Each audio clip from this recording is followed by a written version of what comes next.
Hi, I'm Rachel Sheldrick from The Workshop Whisperer. I'm here today to talk to you about an article that I recently had published in Australian Workshop Manager, the November-December 2014 edition. The article was in relation to why fixed price servicing is bad for business. And I've had a lot of feedback from you guys as workshop owners around the article. So I've decided to do a 3-part video series for you. And in this series, we're going to talk about the content of the article. I'm going to go through it a bit for you in depth. And in video 2, I'm going to run through how to change from a fixed price service model to a variable price service model, because that's not easy to do, and this is the perfect time of the year to do it. And then in video 3, we're going to have a look at where we can find you new customers who will appreciate both your expertise and your level of customer service and be willing to pay you for it, because they're the customers that make you profit at the end of the day. So let's get back to the article. So here's the article in Australian Workshop Manager. And as I said, it's about why fixed price servicing is bad for business. So this is something that's become somewhat of a trend in the auto industry of late. There's lots of media, lots of advertising. Our friends in the dealerships obviously do cap price servicing, and some of the franchises and bigger workshop groups also offer a fixed price service. So it might be in the form of an A, B or C service, bronze, silver, gold. Whatever it looks like, you're basically offering a couple of price points, and you're saying that your customer can come to you, and for a minor service the price is X, for an intermediate service the price is X, and for a major service the price is X.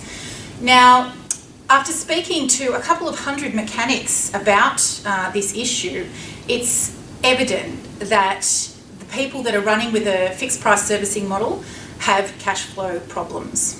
And there's a really good reason for it. Especially at the lower end, when you're offering a minor service, you might do them for $99. You're cutting all of the profitability out of the service at that price.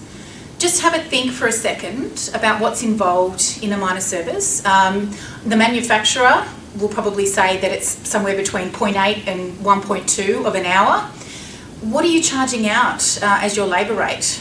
If you're at $100 before GST, you've already done yourself out of $1 before you even put the oil or the oil filter in the car. Customers will also, the savvy ones, will also question whether you're actually doing the full checks over the vehicle that a minor service should have.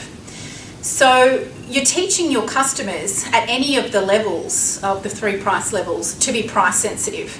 And that's not what we want. We don't want customers to question your price if you're charging a fair price. So they're going to come to you, say it's for a silver level service at $259. They drop the car off, they farewell you, they organise a time to come back in the afternoon. They're thinking in their mind, my minor service is going to cost me $259, or my intermediate service is going to cost that much. But you, in the course of running the checks over the car, discover that the vehicle needs brakes.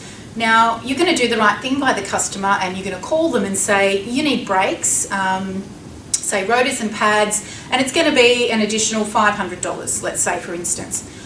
Right from the get-go, you're going to be on the back foot because the customer was thinking $259 no matter what happened.